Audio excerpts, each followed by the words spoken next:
Okay, magandang hapon. Muli, good afternoon sa ating pagpapatuloy. At welcome back sa mga galing Pinas. Nangangamoy pa yan, nangangamoy pa sila, nangangamoy Pinas pa. Yung mga galing sa bakasyon. Welcome back sa ating pananambahan. And those first-timers, ating mga visitors, welcome. Welcome to JCRCM. At ngayon, as we all know, we're doing a series sa Book of Romans. Still nasa Book of Romans tayo sa chapter 8. Ipagpapatuloy natin ang ating pag-aaral. Last time, we studied about adoptions hanggang 17 at yung future glory natin, suffering and glory. But now we will continue with our studies. Nakalimutan ako yung clicker. Hindi naabot. Sorry. Hindi na ibigay yung clicker. Nawawala. Nawala yung clicker. Okay, let's pray muna mga kapatid. Let's pray. Heavenly Father, we thank you, Lord, for this opportunity. Nasa hapon na ito, may pagpapatuloy namin ang aming pag-aaral, Lord, sa Romans 8. At dalangin namin, Ama, na patuloy niyo kami pagpalain, samahan, and may you give us wisdom in understanding your word, O Lord. Supersede my preparation and be with us, O Lord, as we carefully study your word this afternoon, O God. May you bless us and fill us with your Holy Spirit, Lord. Open our hearts and our mind, O Lord. We thank you, Lord, for this time again. In Jesus' name, amen. Amen. Okay? Hintayin lang natin, nakaligtaan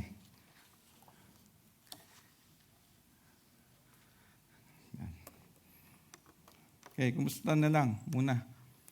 Para may, Ayan, thank you. Thank you, Kurt. Alright. Ano ba siya? Okay.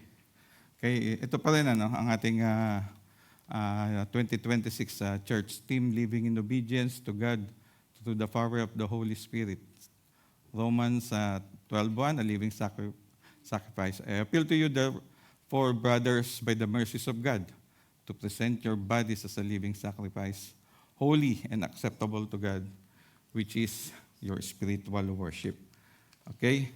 At we're hoping and praying na lahat tayo mabubuhay sa obedience sa ating Panginoon. Because it's because of disobedience that why everyone, bakit tayo nandito ngayon.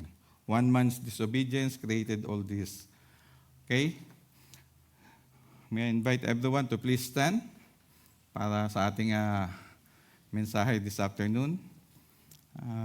18 to 25, 7 verses. Okay, 7 hours. 7 verses. Okay, let's read. For I consider that the sufferings of this present time are not worth comparing with the glory that is to be revealed to us. For the creation waits with eager longing for the revealing of the sons of God. For the creation was subjected to futility, not willingly, but because of him who subjected it, in hope that the creation itself will be set free from its bondage to corruption and obtain the freedom of the glory of the children of God. For we know that the whole creation has been groaning together in the pains of childbirth until now, and not only the creation, but we ourselves, who have the first fruits of the spirits, groan inwardly as we wait eagerly for adoption as sons, the redemption of our bodies. For in this hope we were saved. Now hope that is seen is not hope, for who hopes for what he sees? But if we hope for what we do not see, we wait for it with patience. Heavenly Father, we thank you, Lord, for the reading of your word. Bless your word, O Lord, as we study this message this afternoon, Lord. In Jesus' name, amen. Amen.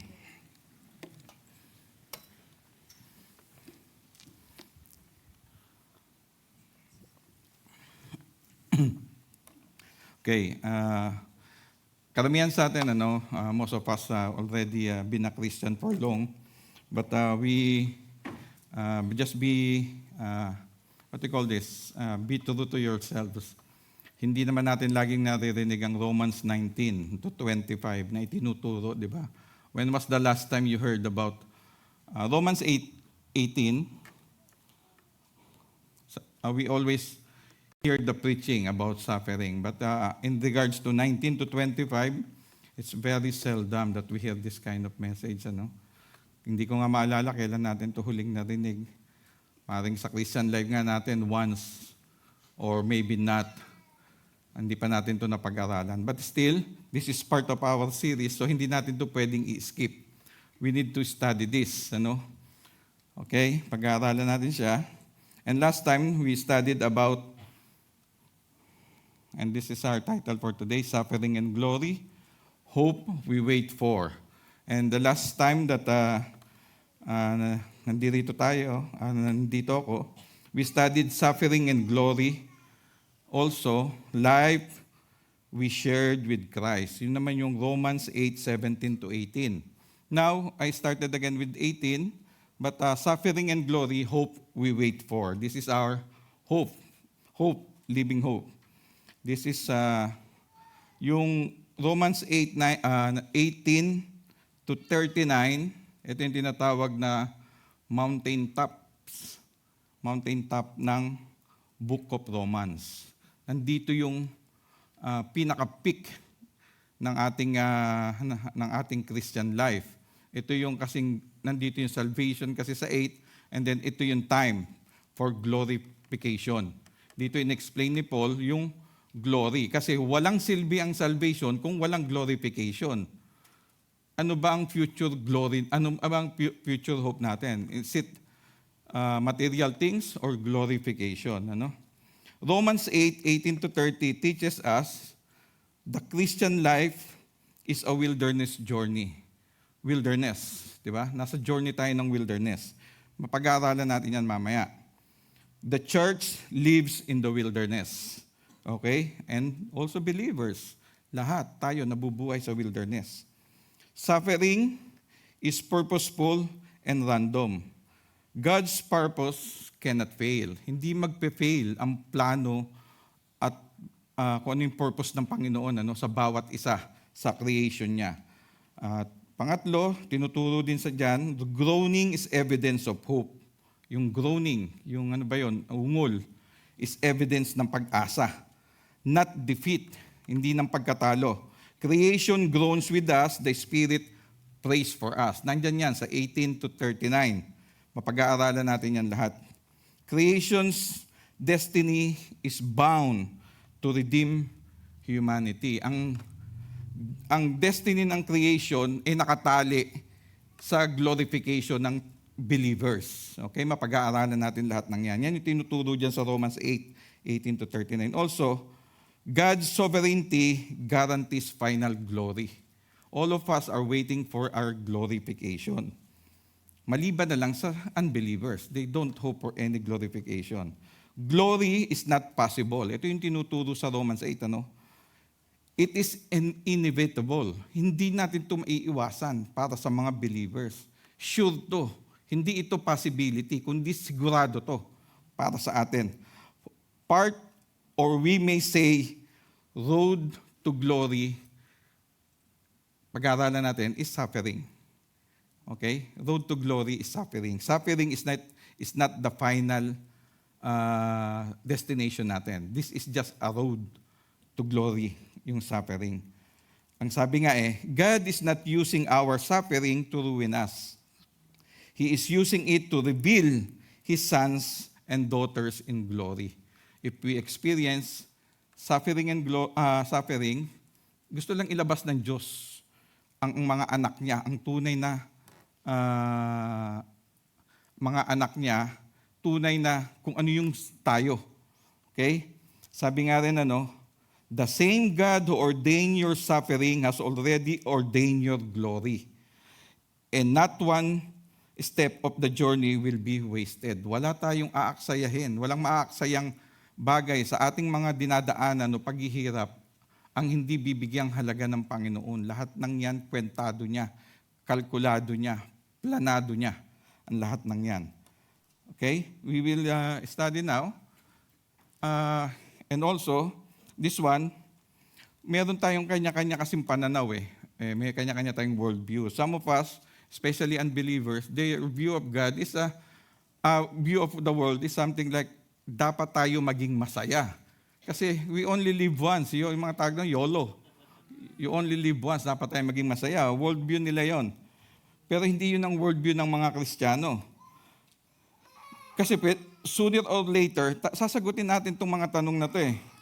Every worldview must answer the same questions. Why does the world hurt the way it does? Ligtas man tayo o hindi, bakit tayo nakakaranas ng sakit? Di ba? Why does the world hurt the way it does? And then, common question, why do good people suffer?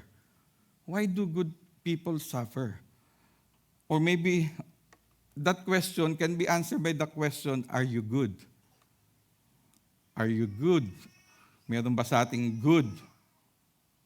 Diba? Why do good people suffer? And also, and where, if anywhere, is this all heading? Saan ba lahat papunta itong pinaggagawa natin na to?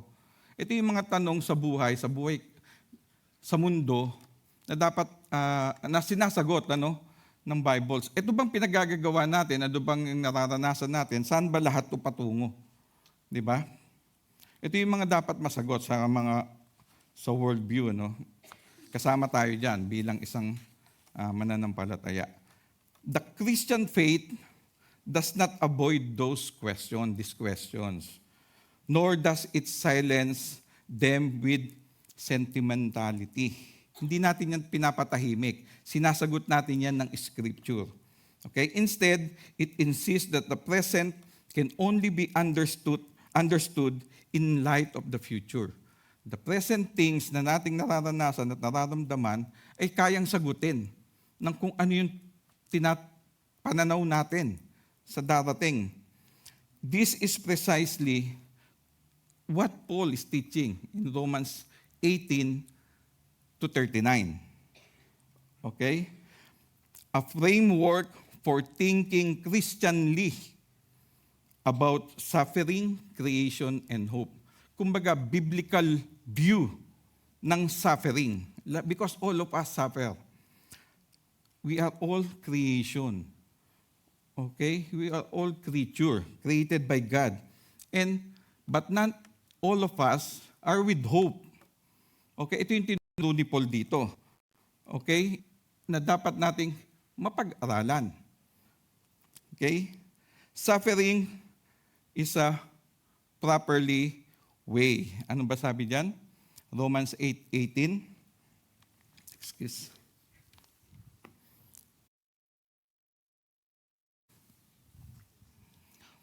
For I consider that the suffering of this present time are not worth comparing with the glory that is to be revealed to us.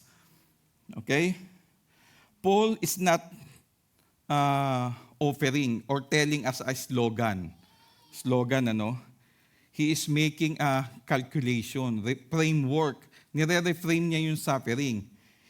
Okay? Sabi niya dyan, for I consider, I have taught this so much. Pinag-isipan niya to. Hindi niya to basta sinabi lang. Okay? I have weighed in. Tinimbang niya to. For I consider. Alam naman natin na si Paul sa mga apostles, ito ang may pinakamaraming experience ng suffering. He was beaten to death. Shipwreck, nakulong. Di ba? I have looked suffering in the face and placed it on the scales. Yung last time, naalala nyo yung suffering and glory, yung timbangan, kung naalala nyo, tinitimbang niya. He is weighing it out kung ano ang suffering and glory. Paul doesn't say that suffering is imaginary. Hindi niya sinasabing imaginary lang ang suffering. Hindi niya sinasabing suffering is trivial. Okay? Hindi niya rin sinasabi na we deserve suffering. He doesn't say that. He doesn't say we deserve suffering. He doesn't say suffering is trivial, or he doesn't say suffering is not a reality. But suffering is a reality. He just look at it on a different way. Okay? He says it is Sabi niya, present time. It is only temporary. Na yung suffering na nararanasan natin, it is only temporary. The problem you see is not that suffering is too heavy. Okay, yan ang gusto sabihin ni Paul. Hindi heavy ang suffering. The problem is that our views of glory is too light. Okay? Pag tiningnan natin ang glory and suffering, mas mabigat ang tingin natin sa suffering. Ito yung tinuturo ni Paul. Dapat ang tingin natin is futuristic, na yung glory mas mabigat kaysa sa suffering of this present time. Yan yung framework na gustong ituro sa atin ni Paul. Paul does not deny suffering. Okay, inuulit ko. Sabi niya rin dito, Paul sets suffering firmly in the category of this present time. And by doing so, he reminds us that time itself is divided. Sinasabi niya rito, ang time natin as a believer is divided. This age and the age to come. Kumbaga, itong time natin ito, darating tayo sa time in the future, which is the glory time. Suffering time today, glory time in the future. Okay? Sabi niya nga rito, present time is a temporary age, that's our age today, and then glory to be revealed, it is the future for believers. He's talking to the believers here. He is not talking about unbelievers here in the book of Romans, especially this here. The comparison is not, hindi mo maikukumpara. Okay, lopsided siya. Lamang, if we're going to understand suffering and glory, it's lopsided. Glory is heavier than the suffering of this present time. Okay? This is like tawag dito, Exodus theology, ano? Israel was redeemed from Egypt, okay? But not yet in Canaan. Di ba nung inilabas sila sa Egypt, they were saved. Pero wala pa sila sa Canaan. They feel the heat, they feel the hunger, they have an enemies, they have a lot of testing. Tayo din ganun. All believers we experience the same. Okay, we are justified, but we are not yet glorified. We are adopted, nung napag-aralan natin nakaraan, but we are not yet resurrected. We are saved, but we're not yet home. Wala pa tayo sa bahay natin. We didn't came from this place. Sabi nga, we are alien. Our citizenship is in heaven. Okay? Christianity is not an escape from suffering. Hindi naman to escape sa paghihirap, sa suffering. It is a reframing of suffering. Okay? Ito, yung wilderness. This is a good studies para maintindihan natin yung why we suffer. Why we suffer, ano? The Christian life is a wilderness journey. Journey to paglalakbay ang buhay Kristiyano. Paglalakbay. The church, the believers, live in wilderness. All of us live in wilderness. The wilderness is where God reveals, humbles, and redeems us.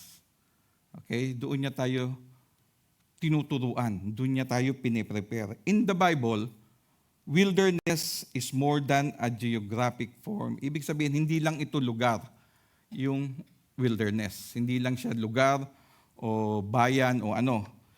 It's a theological category. Meron tong tawag dito, spiritual na katawagan. Okay? Ang biblical word meaning niyan is sa Hebrew, a desolate place, pasture land, uncultivated land. This is often dry, empty, and dangerous. Midbar sa Hebrew. Sa Greek, iremos. It is deserted, solitary, uninhabited, a place of withdrawal and testing. Okay? Yan yung wilderness. That's wilderness. So wilderness equals a place lacking human provision and control. This is a place na ang tao walang control. And we also lack provisions. Okay? Ang biblical definition niya, theological, the wilderness is a God-appointed place of testing, dependence, purification, and encounter where human self-sufficiency is stripped away and God reveals Himself as sustainer and redeemer. Wilderness in Christian life, aalisin ng Diyos ang lahat ng kakayanan mo bilang tao upang ikaw ay magtiwala lamang sa Kanya. Okay? God will strip away everything, all human self-sufficiency. If you just relying on yourself, when you experience wilderness, God is our only hope. Ito yung theological wilderness. Okay? It is unstable, dependence on God, preparatory. Dito tayo tinuturuan ng Diyos, yung humility natin. This is the place where God humble His Son, discipline His children. Okay? Now, what is difference between suffering and wilderness? There's a slight difference between suffering and wilderness. Suffering describe what hurts. Kung ano yung nakakasakit sa atin, yun yung suffering. Wilderness describes where God places you and what He is doing through that hurt. Okay? Kumbaga, ang suffering is yung pressure. Okay? Wilderness is the process. Nagigets natin? Inilagay tayo ng Diyos sa isang lugar, yun yung wilderness na itetest ka niya doon. Kung ano yung pinadanas niya sa iyo doon, that could be health, that could be relationship problem, problema sa asawa, problema sa yun naman yung suffering. Okay? When God put us in wilderness, He will give us something para i-prepare ang ating sarili. Okay? Yun yung suffering. So wilderness is where God put us and suffering is the pressure that hurt us. Okay? Suffering is the pain God permits for us. Suffering is the pain God permits. The wilderness is the context God appoints to shape His people through that pain. Diba? Sinishape ka. Minomold tayo ng Diyos. Yun yung suffering. Ginagamit ng Diyos ang suffering, pinapayagan niya yon para tayo mabago ng according sa kung ano niyang gusto niyang gawin sa atin. Parang ganito lang, suffering answered the question, what is happening to me? What is happening to me? That's suffering. What is happening to me? Wilderness answered the questions, what is God forming me? Forming me. Okay? Magkaiba yun. Kung ano yung nangyayari sa iyo, yun yung suffering. Kung ano yung gustong mangyari sa iyo ng Diyos, yun yung wilderness. Okay? How the world see wilderness. Okay? Huwag kayo masyado magtaka, mabilis tayo. Ha? Mabilis. Kasi baka abutin tayo 2 oras eh. Okay? 7 verses kasi siya. Okay? Just please bear with me. Okay? Hindi ako nagmamadali. But I'm trying explain, Okay. The world views the wilderness as something to be avoided. Ang mga tao sa mundo, ibig sabihin nun, as outside of this church, outside in the believers realm, they are trying to avoid wilderness. Hindi nila yun gusto. It is seen as pointless suffering. They see it as a wasted time, wasted years. Parang sa kanila, bad luck yun. Bad luck. We don't say good luck and bad luck. But para sa kanila, parang sa kanila psychological trauma ang wilderness or simply the result of poor choices. That's how the world sees it.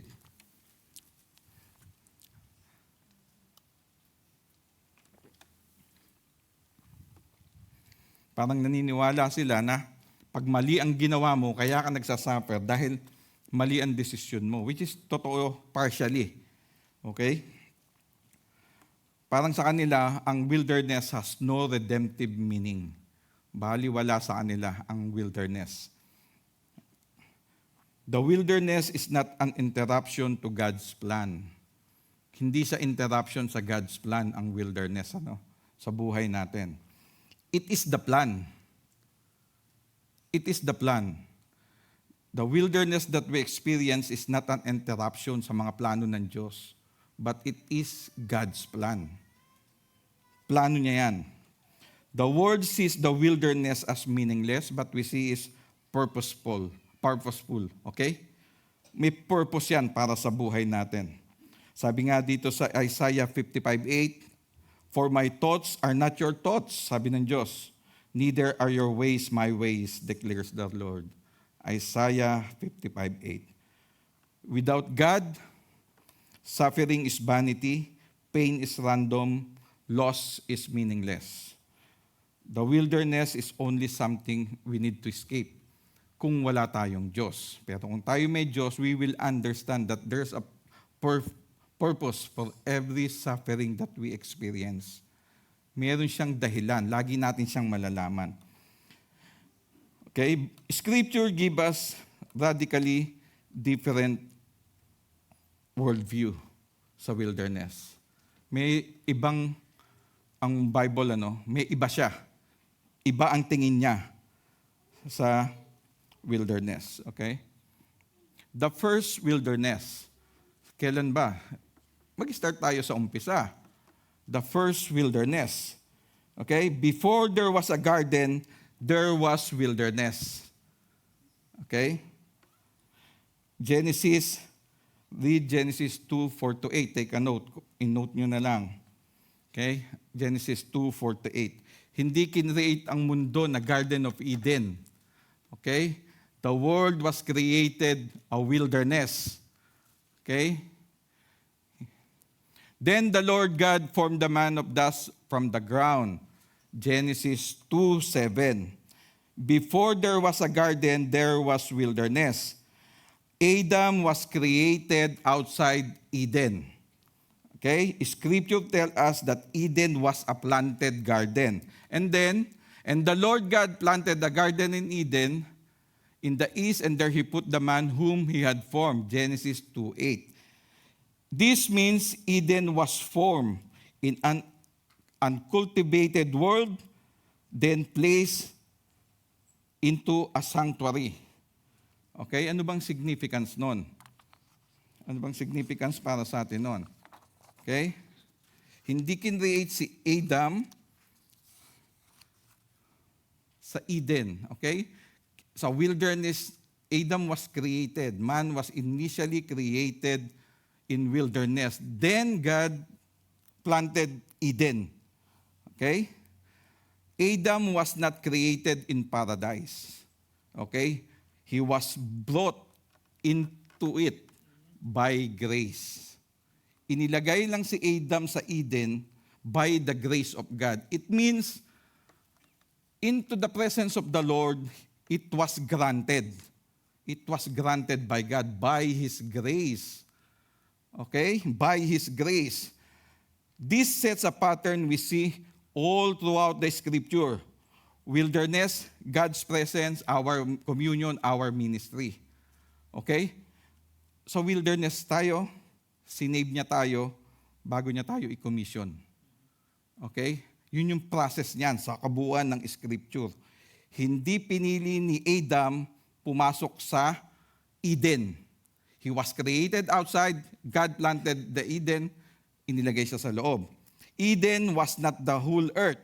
It was a holy place within a larger, uncultivated world. Okay? Ang buong mundo, wilderness, planted, Eden, nandoon ang presensya ng Diyos. Okay?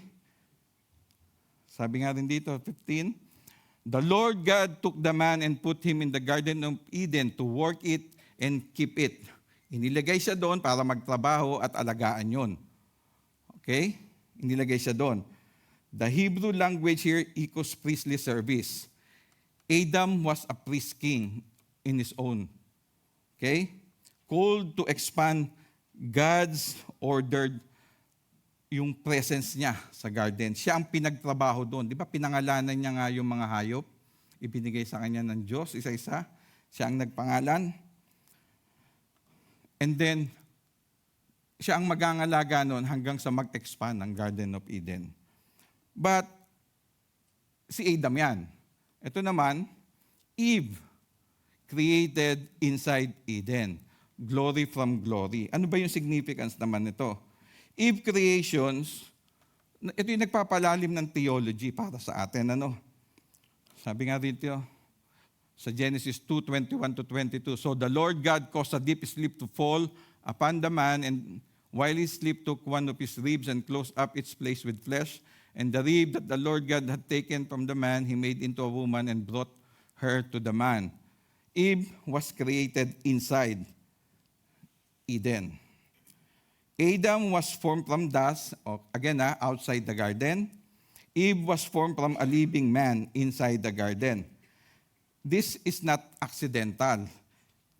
Ang theological parallel nito, Adam formed from dust, placed in God's presence. Eve formed from Adam inside God's presence. It means that the bride was created inside the presence of God.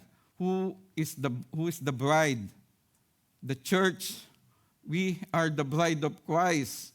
We are created inside the presence of God. That's the theological parallel. Na ang tayo, as a Christian, we were formed inside the presence of God. Sabi nga rin ni Paul, for man was not made from woman, but woman from man. Woman, listen. Okay? For man was not made from woman. Okay? This points forward to Christ and the church. This is a basic Christian doctrine. At, ang pinapakita lang dito, men should lead. Men should lead the church. Okay? Napaka-basic nito. Sa Genesis pa lang, itinuturo na to. Okay? Because we are members of His body. Okay? Sabi nga dito, just as Eve was drawn from Adam in Eden, the church is drawn from Christ, the last Adam, in the presence of God. Like Eve, the church was formed inside the presence of God. Okay? Believers and Eve were both formed inside the presence of God. So as believers, the bride of Christ, our natural environment, our natural life is in the presence of God. Our natural life is in the presence of God.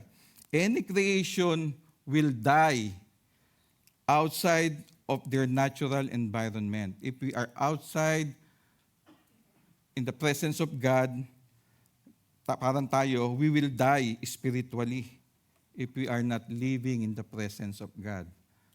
Okay, malinaw sa atin yun na si Eve was created inside, and believers, the church was created inside the presence of the Lord, of God. Okay? Ano ba nangyari nung makreate na silang dalawa? The fall, cast back into the wilderness. Ito yung wilderness ng buong mundo. Why were they expelled? You shall not eat, for in that day that you eat it, you will surely die.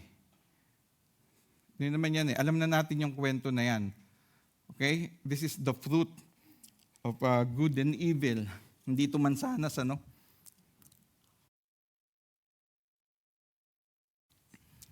Hindi yan mansanas. Okay? It's not an apple. They rejected God's word in favor of pride and autonomy. Okay? Sabi kasi sa kanila, nung ahas, you will be like God, knowing good and evil. Knowing good and evil. Okay? We know the story with this one, right? This was not merely disobedience.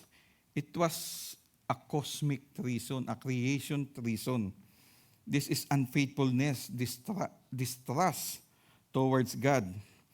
Because of disobedience, because of their sin, came the curse. The curse. And to Adam he said, because you have listened to the voice of your wife, and have eaten of the tree of which I commanded you, you shall not eat of it. Cursed is the ground because of you. In pain you shall eat of it all the days of your life. Thorns and thistles it shall bring forth for you, and you shall eat the plants of the field. Genesis 3:17 to 18. They were cast out of Eden. Kaya sila muli nabalik sa wilderness. Okay? Sa wilderness. The wilderness now dominates the world. Dahil wala pa namang new creation. We're living since then outside of Eden. Our hearts long for that Eden. Right? Di ba? Tayo, hinahanap natin yan. Adam is sent out of Eden. He was sent out back into the wilderness. And so are we here. So why we are here now? But now under judgment. Under judgment na ang ano. Therefore the Lord God sent it out from the Garden of Eden, but under judgment. They are under curse. The wilderness, Adam was meant to subdue, now subdues him. Diba? Dati, parang under niya ang wilderness. Ngayon si Adam, up to us, we are under this wilderness. Ano bang significance ng wilderness? The wilderness throughout Scripture. From this point on, nung mapalabas sila, ano bang importance niya na?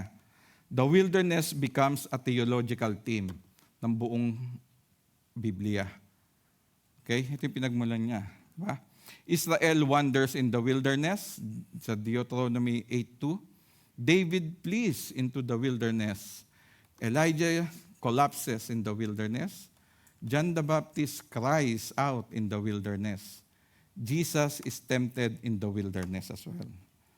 Matthew 4:1. Why? Why? Bakit ba? Yung tulad na napag-usapan natin, ano?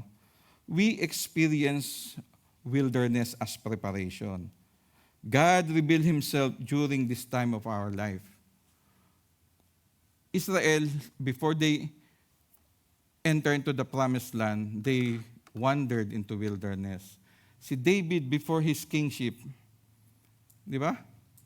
Experience wilderness. Si Elijah, bago yung maharap kay Jezebel, di ba? Napunta siya sa wilderness. John the Baptist, before his ministry, he experienced the wilderness. Jesus, after his baptism, he was tempted and tested by Satan in the wilderness. Before any ministry and any commission, the believer will experience wilderness in his life. Diba? Hindi tayo lahat ng nasa church, lahat ng nagli-lead dito, we experience those. Hindi naman tayo lahat kagad nandito. Ako, tumayo dito, hindi lahat tayo ganun. No, we experience. This is a preparation. That's the theological significance ng wilderness all throughout the Scripture. Sabi nga ng Diyos, I will allure her and bring her into the wilderness and speak tenderly to her.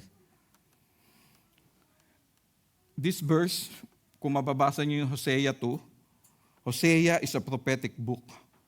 While God compares Israel to an unfaithful spouse. Kung mababasa niyo, parang sa isang unfaithful na asawa yan eh. Lumayo sa Diyos ang Israel, ano?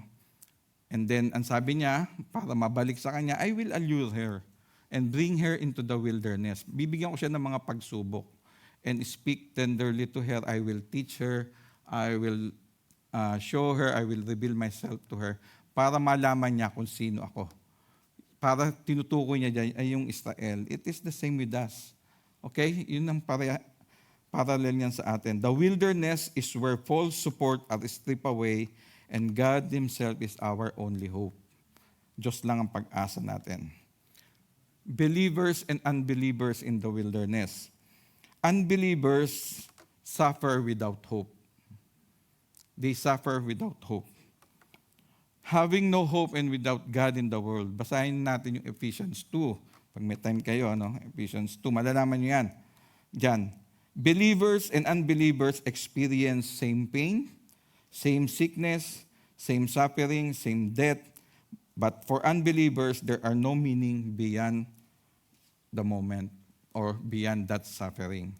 Pare-parehas tayong dumaranas. Pare-parehas tayong nagugutom, nagkakasakit, di ba? Namamatayan. Pare-parehas tayong mamamatay. But para sa mga unbelievers, wala silang pag-asa. Wala silang future hope. Okay? Believers suffer with purpose. For the Lord discipline the one He loves.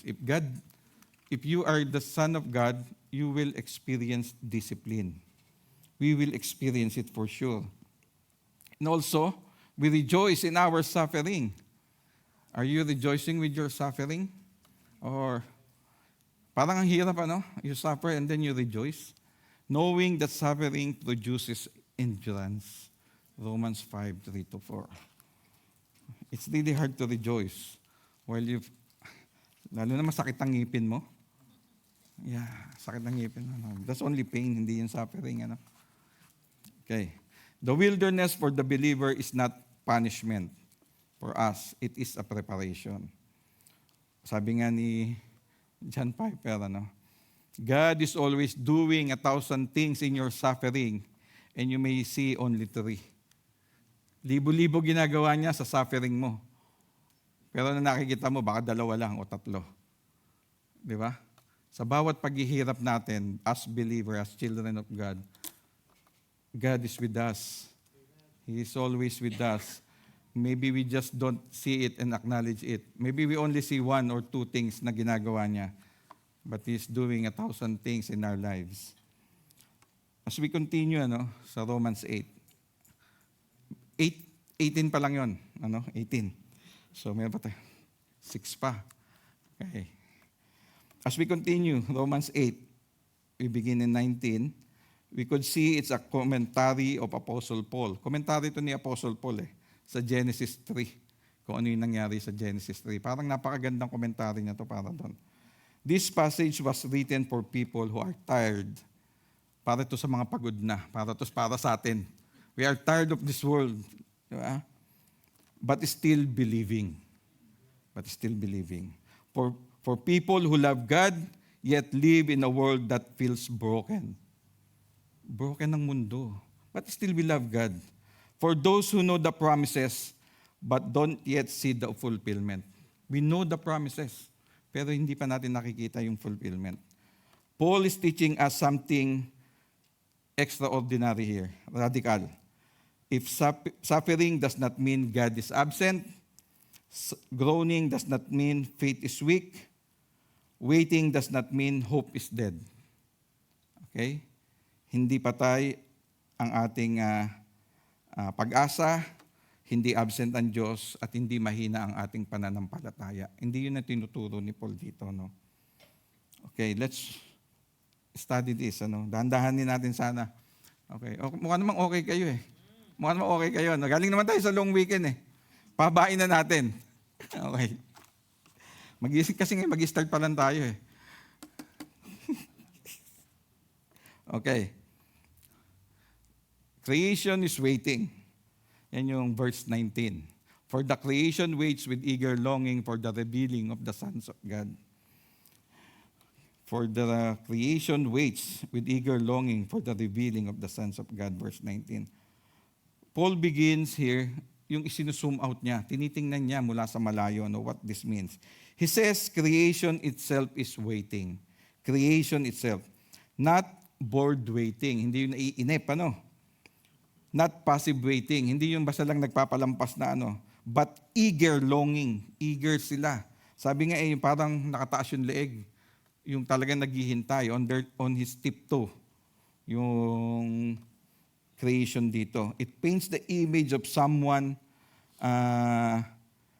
straining forward. Yung nakita nyo ba yung anak pag naghihintay sa inyo, sa labas?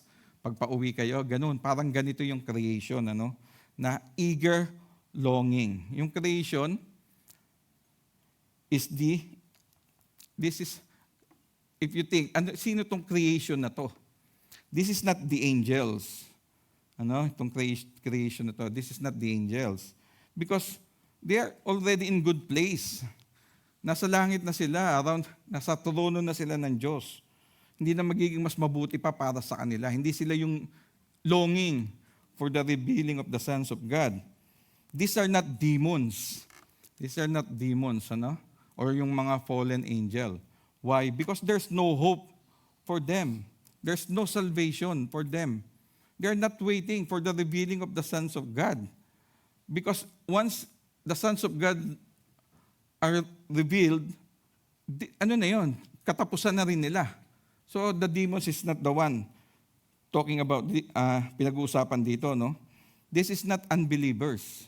The creation here, it's not the unbelievers. Because they don't have hope. Okay? They are a willing sinner. And also not believers. Hindi rin believers to. Why? Because nandyan tayo, sons of God. Ibig sabihin, pag ni-reveal na yung mga sons of God, yung creation ang makikinabang. Creation is the one na naghihintay para sa ating mga believer na i-reveal na siya. Kasi hindi naman alam na mundo na Christian tayo Until the revelation of the Lord Jesus Christ, saka lang nila malalaman that we are believers. Okay? These are the trees, the trees, the mountains, the oceans, everything God created. This is, animate and inanimate. Tawag doon, basta lahat ng kinreate ng Diyos na nakikita natin, Lahat. Magmula sa lupa hanggang sa langit, lahat yan. Mga puno na yan, yung mga bundok na yan. Because creation knows something we often forget. Kasi alam ng creation. When God finishes His work in His people, creation will be healed too. Gagaling din sila. Babalik sila sa tunay nilang ganda. Okay? Ang creation na nakikita natin, hindi pa yan yung creation talaga. Kaya sila eager na hinihintay ang revelation ng mga anak ng Diyos. Let the sea roar, let the hills sing for joy together before the Lord. Di ba? What we will be has not yet appeared. Sabi nga dito, let the sea roar. Sabi, creation is portrayed as aware of God's redemptive work. Ang Biblia, aware siya sa God's redemptive work. Alam nila na mayroong kaligtasang darating sa mga anak ng Diyos. Kaya sila aware. Sabi nga, what we will be has not yet appeared. The world has not yet seen who God's people truly are in creation. We saw beautiful sky. Sabi nga, ang ganda ng langit dito sa New Zealand. Parang sinasabi ng Bible, just wait. Di ba? Ang ganda ng mga lakes dito. Ang ganda ng dagat. Ang sabi ng Bible, just wait. Di ba?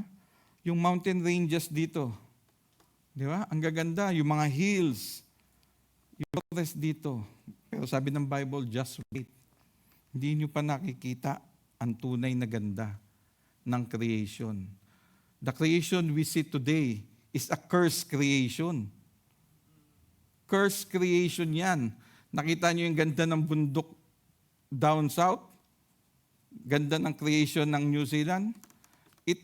It was a cursed creation. Hindi yan ang tunay na ganda ng creation ng Diyos. It was cursed. It was a broken system pa yan. Broken world. Imagine the beauty of the coming new creation. Ang ganda ng Queenstown. Hindi yan. Pangit yan. Di ba?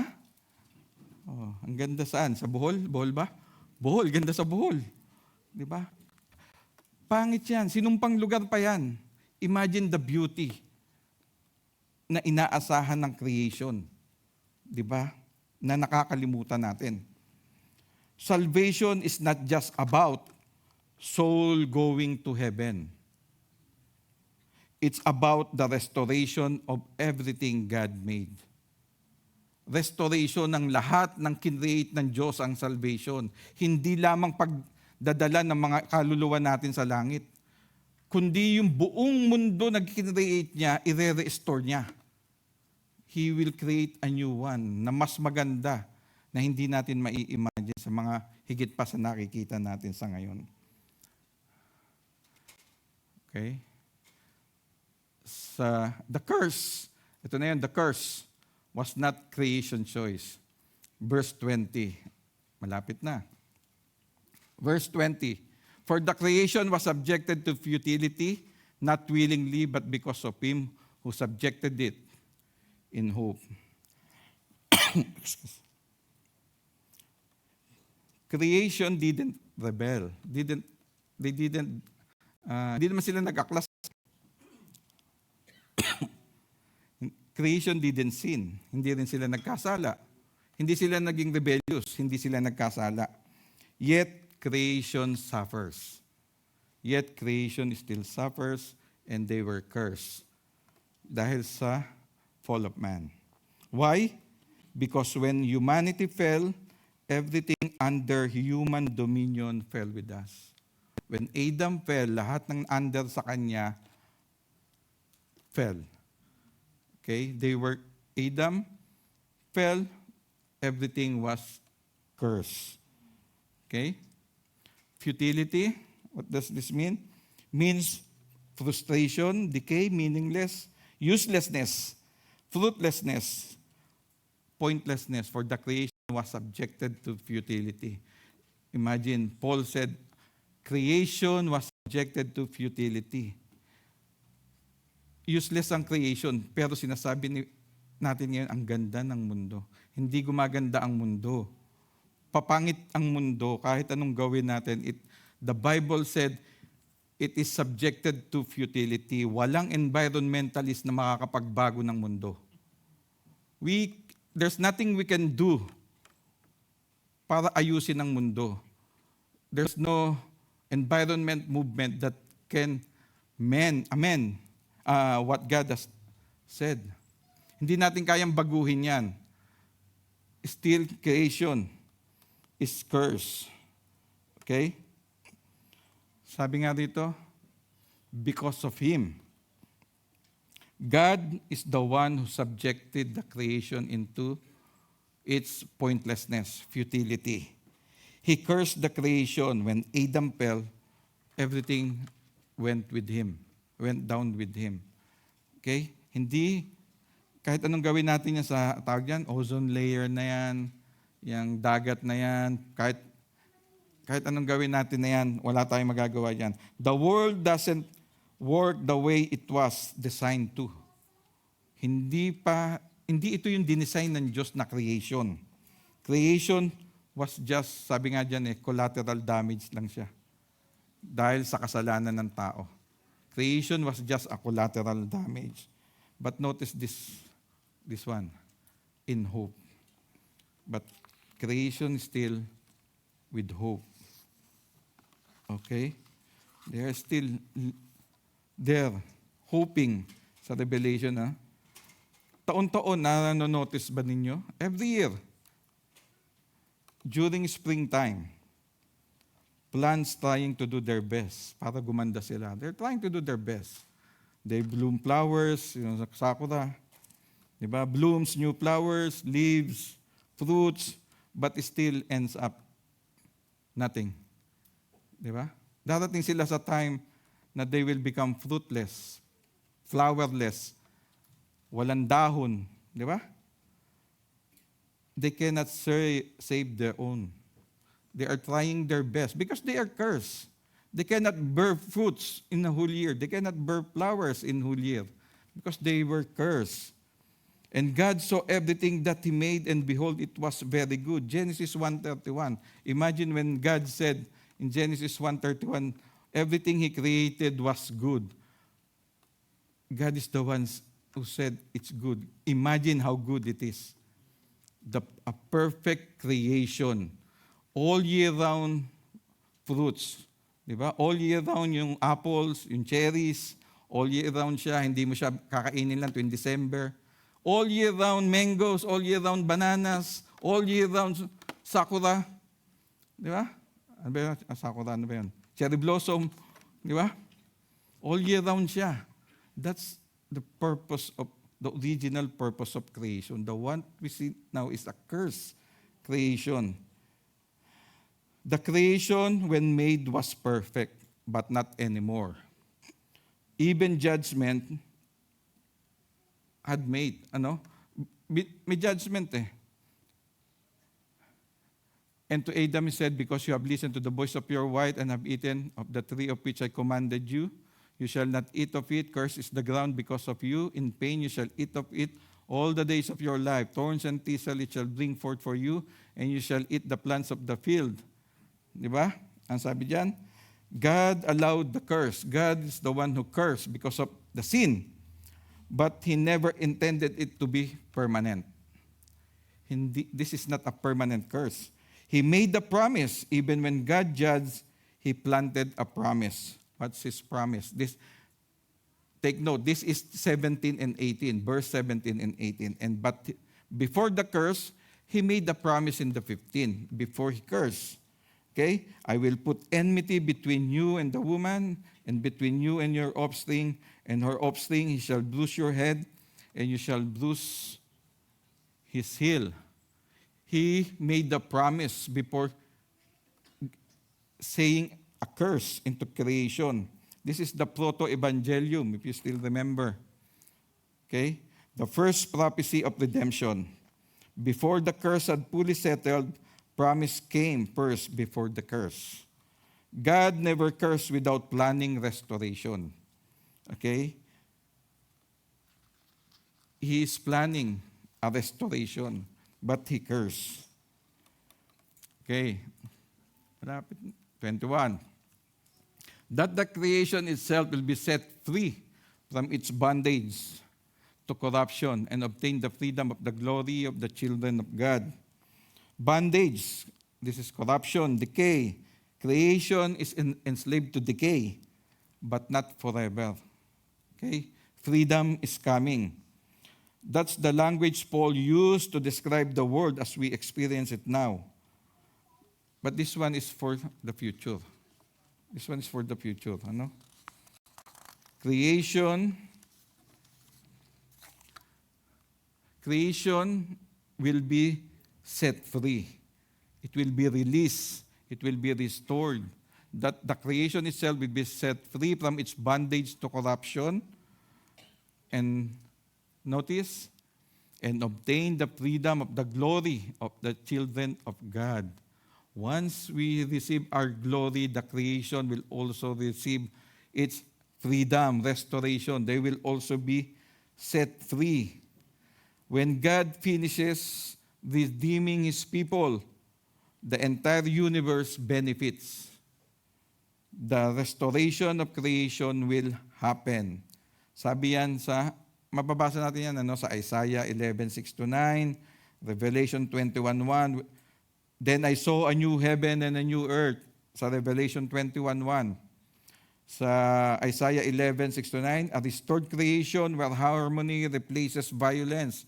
Sa Isaiah 11 na to, kung nabasa nyo yan, yung mga leon, elepante, magkakatabi na sila, kumakain, hindi na sila nagkakainan, sila-sila. In 2 Peter 3:13, we are waiting for new heaven and new earth in which righteousness dwells. Righteousness dwells, hindi na corruption. In the revelation of believers, it will signal the restoration of creation. When Adam fell, creation fell with him. When Christ, the second Adam, will be revealed, the creation will rise again. Okay, we haven't seen the real beauty of the true creation yet. Talaga, makikita natin kung gaano siya kaganda. Mas mahal na siguro ang flight ticket nun. Okay. The world, yan na, no? Yan yun, sa restored creation. Then I saw a new heaven and a new earth. The creation is waiting for this new heaven and new earth. Okay. The world is groaning. For we know that the whole creation has been groaning together in the pains of childbirth until now. Yung groaning, it is a sign of anticipation. Ano to? Sa Tagalog, ungol. Yung pag-ungol. Parang yung prayer na basta, yun, umuungol. Na hindi siya makapagsalita. Expecting that something new or good will happen. Not a negative one. They are groaning positively, hoping. This is a specific metaphor ng groaning na yan, yung childbirth. This is not death pains. Hindi ito yung kamatayan na pag-ungol na groaning, kundi birth pains, yung childbirth. Di ba? Even if it's painful, we are expecting something na merong darating na buhay. Di ba? Even if it's napakasakit nga raw nito yung childbirth. Di ba? Childbirth, yung birth pain. Okay. That's importante yun, Groaning here doesn't mean the end is near, but it means a new life is coming. That's childbirth. In that, sa mga nanganak, di ba? Ano yan? Sobrang sakit, sabi nga nila. Sobrang sakit. Pero ine-expect nyo na magkakaroon kayo ng bagong buhay na makakasama. Ano ba mas masakit? Masipa doon o mga anak?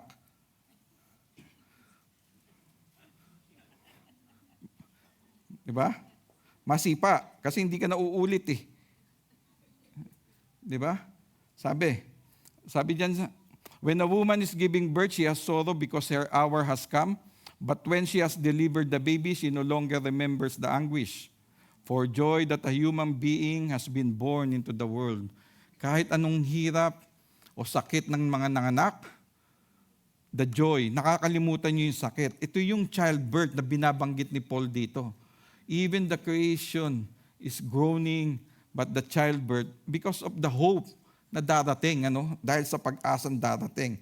Childbirth pain, expecting a newborn, a new life. Okay? The land mourns because of sin. Creation feels the weight of brokenness. Jeremiah 12:4, they groan. Zion weeps like a woman in labor, but deliverance follows. May kasunod tong deliverance. May kasunod tong pag-asa. Okay? Yung earthquake, storm, disease, broken system, wars, all those calamities, all those things na nangyayari sa mundo, they are not proof God has lost control. They are proof that something new is being born. Hindi nawala ng kontrol ang Diyos sa lahat ng nangyayari sa mundo, kundi yun ay palatandaan na may darating na bago.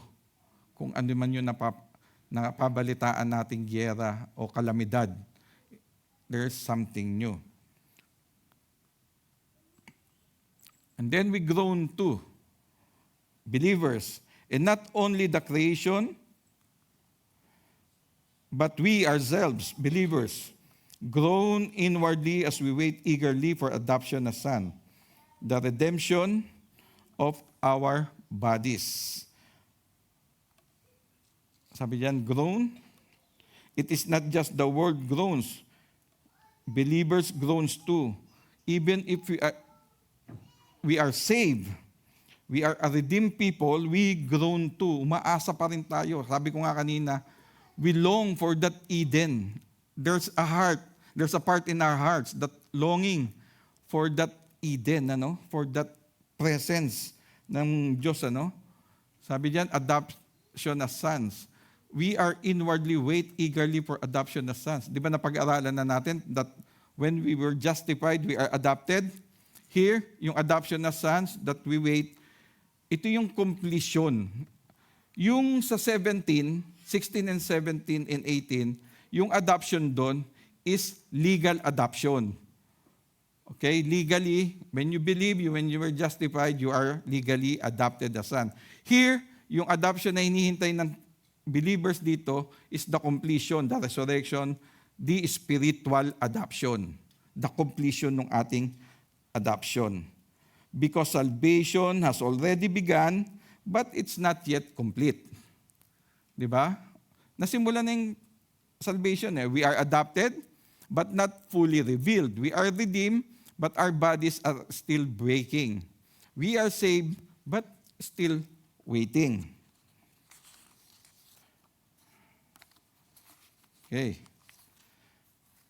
Believers groan. Faith does not silence pain.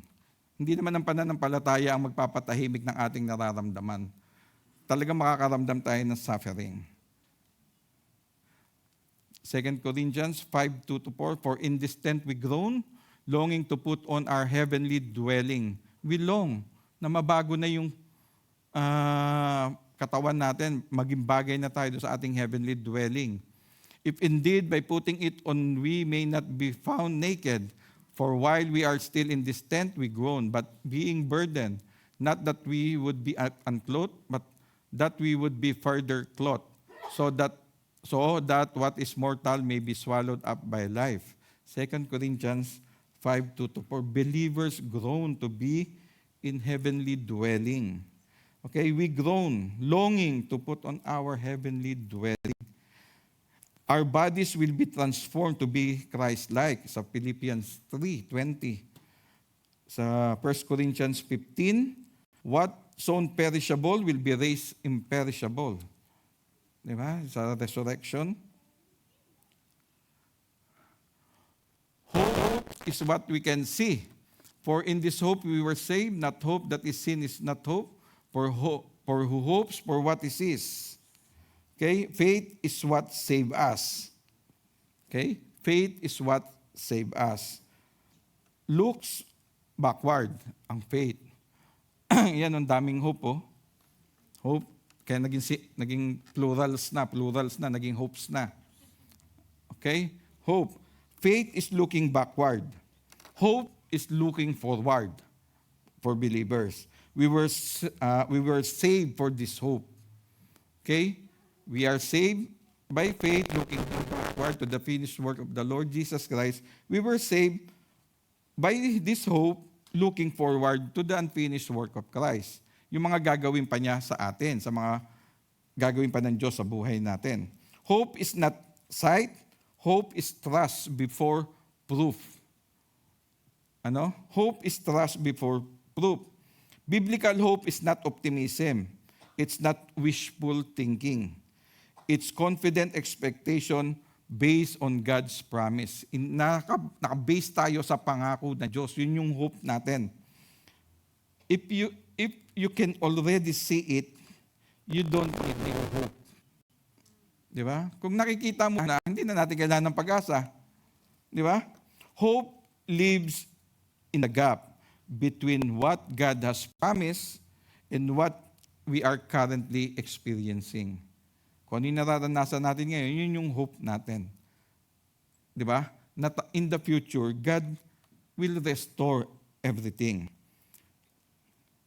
And yung gap nga na yun, uncomfortable yun. Faith is the assurance of things hoped for, the conviction of things not seen. We fix our eyes not on what is seen, but what is unseen. Kung nakikita na natin yan, hindi na natin aasahan yan. Kasi nandyan na siya. If God showed everything now, we wouldn't need faith.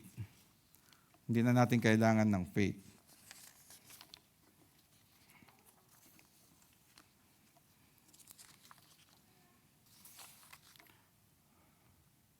Waiting with endurance. Yun. Palakpakan, 25 na.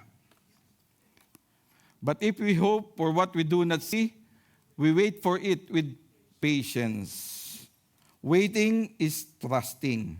Waiting is worship. Ito yung pinakamahirap sa lahat eh. Maghintay. Di ba? Lalo na wala ka naman iniintay ano. Di ba? Waiting is trusting. Waiting is worship. We wait for it with patience. This patience is not passive. This is really a patient kind of waiting. It's endurance, steady faith, refusal to quit. This is the patience of someone who says, kahit anong mangyari, I don't quit. Ito rin yung nagsasabi, I don't see it yet, I don't feel it yet, but God is faithful, and I will wait. And I will wait. Christian waiting is active trust. This is not resignation, yung mga active natin. Yung Christian kind of waiting. Isaiah 40:31, they who wait for the Lord shall renew their strength. It is good that one should wait quietly for the salvation of the Lord. Lamentations 3:25-26. Be patient like a farmer. Harvest is coming. Sa James 5-7, be patient like a farmer. Waiting is faith stretched over time. Diba? Waiting is patient, is faith. Faith din ng waiting eh. Incorporated with hope. Okay? Romans 8:18-25 teaches us, we live in the wilderness era. Creation is waiting. The curse was not creation choice. Freedom is coming. The world is groaning. We groan too. Hope is for what we can see. Waiting with endurance. That's what Romans 8:18-25 teaches us. Okay, church. There are seasons when God leads His people into the wilderness. Not because He has abandoned them or us, but because He is doing a deeper work in us. The wilderness is where comforts are stripped away, where the old supports fall or fail, where faith is no longer theoretical but necessary. Nilalagay tayo ng Diyos doon. Israel learned God's voice there. Jesus was tested in wilderness. And many of us need God most honestly in wilderness, in there. The wilderness reminds us that this world is not yet home. From the beginning, creation was good, very good. But when humanity fell, the ground fell with us. The curse did not stop at the human heart. It spread into the soil, the skies, and the systems of this world. We live in the broken system. That is why the earth groans. That is why bodies break, decays, we die. That is why injustice lingers and sorrows persists. Ang ating mga sorrow. But Scripture tells us this groaning is not the cry of death. It is the cry of childbirth, of labor. Creation remembers what it was meant to be, and it waits for the day when God's sons and daughters are finally revealed in glory. We groan too, believers, we groan too. Not because we lack faith, not because our faith is weakening, but because we have tasted redemption and long for its fullness. Because naranasan na natin ang redemption and we long for its completion. The Spirit within us awakens a holy dissatisfaction, a longing for bodies that do not decay. We are longing for heavenly bodies, for relationships healed without fear, for a world where God will is done without resistance. One day, the wilderness will give way to Garden City. The curse will be lifted one day. The curse will be lifted. The old creation will pass away one day. Not into nothingness, but into renewal. A new heaven and a new earth. And when the sons of God are revealed, creation's groaning will cease. Believers' waiting will end, and glory will replace every wound. Until that day, we walk by faith, we wait with hope, we endure with confidence, because the God who subjected creation in hope will also restore it in glory. And the wilderness, though it stretches us, will not have the final word. Our hope is in the Lord. Hallelujah. Let's pray. Our gracious God and loving Father, we thank you, Lord, for this time. We thank you, Lord, for teaching us today. We come to you as a people, O Lord, who are still walking, still waiting, and still hoping for the restoration of this world. You know the wilderness seasons we carry. Places for comfort, we pray, Lord, has been stripped away. Where answers feel delayed, where faith is learned, not by sight, but by trust, O Lord. Remind us that the wilderness is not rejection, but preparation, not abandonment, but formation. Lord, we remember that this world once was good, very good, but that through the fall, creation was subjected to the curse, and now the earth groans, and we groan with it. Send us now, Lord, with endurance, with quiet confidence, and with hope that does not disappoint. We thank you, Lord, for everything. We rest in the promise that glory is coming, and that you will make all things new. In the name of the Lord Jesus Christ, the firstborn of the new creation, we pray. Amen and amen. Hallelujah. All glory belongs to God.